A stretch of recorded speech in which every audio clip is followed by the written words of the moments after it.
今日、米海軍がイラン船を砲撃して拿捕したのだ。ホルムズ海峡が封鎖されると、日本の食卓が直撃される可能性があるのだ。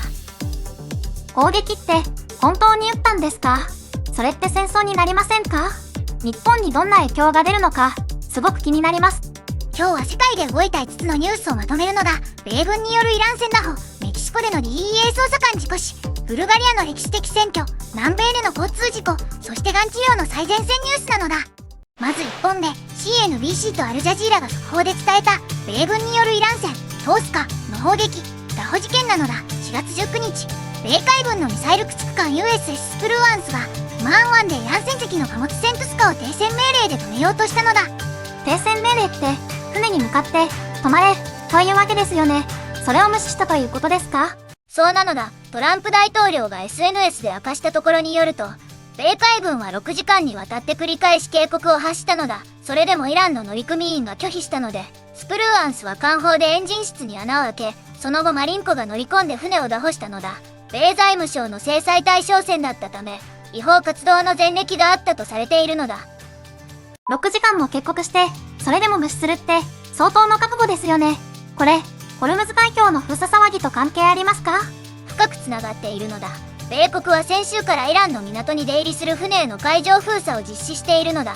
その最中にイランも商業船に砲撃を加えていて、今回の拿捕はその報復エスカレーションなのだ。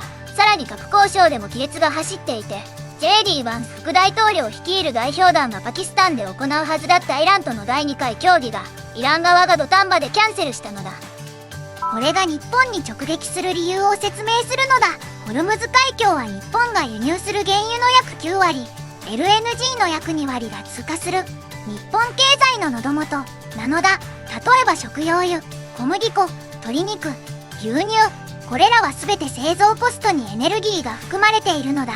仮に海峡が実質封鎖状態になれば、食材の製造、輸送コストが上がり、スーパーの値札が1品あたり10、30円ずつ上昇するシナリオもあるのだ。原油だけじゃなくて食費にも来るんですね。現地の人はどうするんでしょう。というかトランプはこれ以上どこまでやるつもりなんですか？トランプは SNS で、イランが条件を飲まなければ、国内の全ての発電所と橋を爆撃する、とまで言っているのだ。これが本気なら軍事衝突の一歩手前なのだ。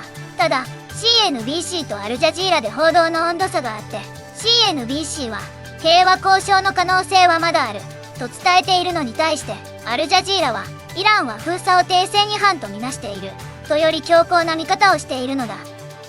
メディアによってこんなに見方が違うんですね。同じ出来事なのに、読む側がちゃんと複数の報道を確認しないといけないってことですね。続いて2本目、メキシコのチワワ州で DEA、つまり米国麻薬取締局の捜査官2名が事故死したのだ。2名はメキシコの州捜査機関の職員2名と共にモレロス市内の地下麻薬製造ラボを摘発する作戦の帰り道に交通事故に遭ったのだ。DEA の捜査官がメキシコで任務中に、カルテルとの戦闘じゃなくて事故というのが、なんとも言えない気持ちになります。この作戦はどういう意味があったんですか？チワワ州は世界最大級のカルテル、シナロアの拠点なのだ。地下ラボ摘発はフェンタニルやメタンフェタミンの製造を物理的に止める作戦で、米国側はラボ1カ所潰すと推定で年間数千万ドル分の麻薬供給を止められる、と見ているのだ。メキシコ側の捜査機関幹部のペドロ・オセゲラ長官も亡くなっているのだ。米大使のロナルド・ジョンソンは、彼らの犠牲は使命への決意をさらに強める、と声明を出したのだ。毎年このニュースを聞くたびに思うんですが、麻薬戦争って終わりが見えないじゃないですか。ラボを一つ壊しても次が生まれる。これって根本的に違うアプローチが必要なんじゃないですか？鋭い問いなのだ。実はポルトガルやスイスが薬物を犯罪でなく健康問題として扱う政策に転換して、過剰摂取死亡率を大幅に下げた実績があるのだ。米国とメキシコも政策論争の最中で、現場の犠牲と政策議論のギャップが毎回ニュースになるのはそういう背景があるのだ。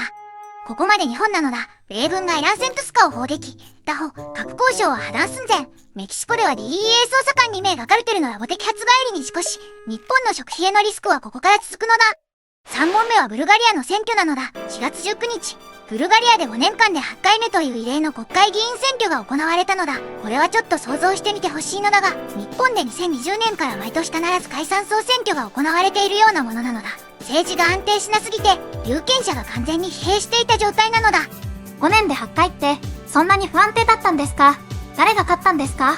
前大統領のルーメン、ラデフが率いる新党、進歩的ブルガリア、なのだ。この党、なんと結成からたった2ヶ月なのだ。それで240議席中約130議席を獲得して過半数を取ったのだ。RFI によると、一政党が単独過半数を得たのは30年ぶりとのことなのだ。反腐敗運動を支持して国民的人気を集めたラデフが、国民の怒りを一気に受け取った形なのだ。結成2ヶ月で単独過半数って驚異的ですね。ただ、RFI の記事を読むとラデフって親ロシア的な立場らしいじゃないですか。EU や NATO にとっては不安じゃないですか？そこが要注意なのだ。ラデフはウクライナへの軍事支援に反対で、ロシアへの制裁にも懐疑的なのだ。モンドは EU 内のオルバン的存在という表現を使っているのだ。ハンガリーのオルバン首相みたいに EU の枠組みにいながら独自路線を取ろうとする可能性があるのだ。ブルガリアは NATO 加盟国でもあるから、今後の対ロシア政策が国際的な注目点になるのだ。4本目はがんの医療ニュースなのだ。米国サンディエゴで開催中の AACR、つまりアメリカがん研究学会の年次総会で KRAS 阻害薬の新データが発表されたのだ。KRAS というのはがん細胞のアクセル踏みっぱなしスイッチのことなのだ。正常な細胞なら増殖の指令が来た時だけ動くのに、 KRAS が変異すると常にアクセル全開で細胞が無限増殖するのだ。アクセル踏みっぱなしのスイッチ、すごくわかりやすい例えです。KRAS 変異ってどのくらいのがん患者に関係があるんですか？膵臓がん、大腸がん、肺がんの一部に多く見られ、全がん患者の約に3割に KRAS 変異があるとされているのだ。長年、手のつけられないがん遺伝子と呼ばれていたが、2021年頃から阻害薬の開発が急加速しているのだ。今回レボリューションメディシンズという会社の薬が学会で良好なデータを示したのだ。トランプ政権が NIH 予算を2027年度に5億ドル削減する方針を示している中で、 AACR 代表は科学の使命は緊急だ、削減は容認できないと公開批判したのだ。 NIH 予算削減と新薬開発がぶつかっているんですね。日本の医療にも関係しますか？直結するのだ。 NIH は世界最大の医学研究資金源で、日本の製薬会社も基礎研究データを参照して新薬を開発しているのだ。 NIH 予算が削られると10年後の新薬パイプラインが細くなる。つまり今の子供世代が大人になる頃に使える薬が減る可能性があるのだ。キャリア、雇用という観点でも、バイオ、製薬分野で働く日本の研究者にも影響がじわじわ来るのだ。最後、5本目は南米からの悲しいニュースなのだ。4月19日土曜日の朝、ブラジル南部のサンタカタリーナ州でトラックと乗用車の正面衝突事故が発生したのだ。乗用車に乗っていた5人全員が死亡したのだ。5人全員だ。被害者の方々はどなたですか？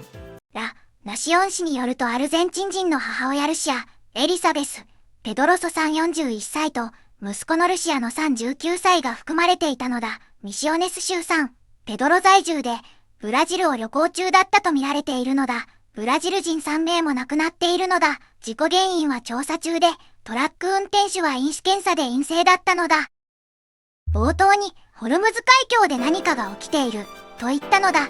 今日一日で見えてきたのは、米とイランの衝突が核交渉の破談と重なって、世界のエネルギーの喉元が詰まりかけているという構造なのだ。